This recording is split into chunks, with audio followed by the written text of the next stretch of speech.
Anupama serial के आज रात के एपिसोड में दिखाया जाता है कि अनुज कपड़िया घुटनों के बल बैठकर अनुपमा को प्रपोज करता है, लेकिन वो कोई जवाब नहीं देती है।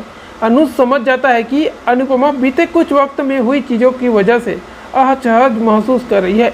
दोनों एक दूसरे के आंखों में मन की बात पढ़ लेते हैं और सिचुएशन को उस हिसाब से हैंडल करते हैं। वहीं अनुज कपड़िया यह कहकर बात खत्म कर देता है कि तुम आराम से अपना वक्त लो, मेरी ज़िंदगी में भगवान ने इंतज़ार करना खूब लिखा है और अब मुझे भी इसकी आदत हो चुकी है।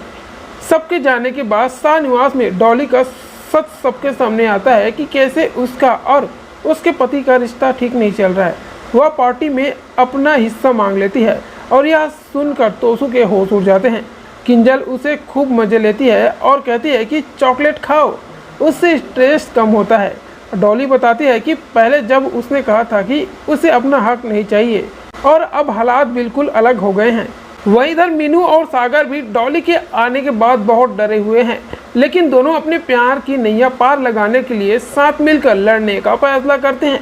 आध्या अपने पिता अनुज कपड़िया के सामने अपना डर जाहिर करती है कि कहीं मम्मी ने शादी करने से मना कर दिया तो क्या होगा। तब अनुज उसे समझाता है कि उसकी माँ भले ही देर से फैसला करेगी, लेकिन उसे यकीन है कि वो फैसला सही होगा। इसके बाद बाबूजी और अनुज कपड़िया भी एक दूसरे से बात करते हैं और तब अनुज कुछ ऐसा कहता है जिसका फैंस जो है अलग अलग मायने निकाल रहे हैं।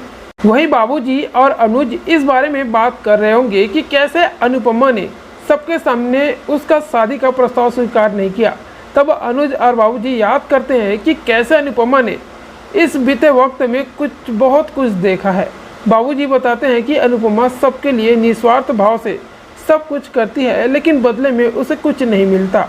इस पर अनुज कहता है कि आप चिंता मत कीजिए बाबूजी।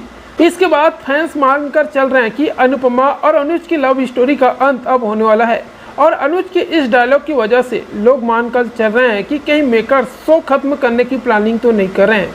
हालांकि अब ये तो एक न्यूज़ है, आने वाले एपिसोड में देखना होगा कि कहानी में क्या क्या नया ट्विस्ट आएगा। तो आगे एपिसोड के लिए चैनल को सब्सक्राइब करके रखिएगा।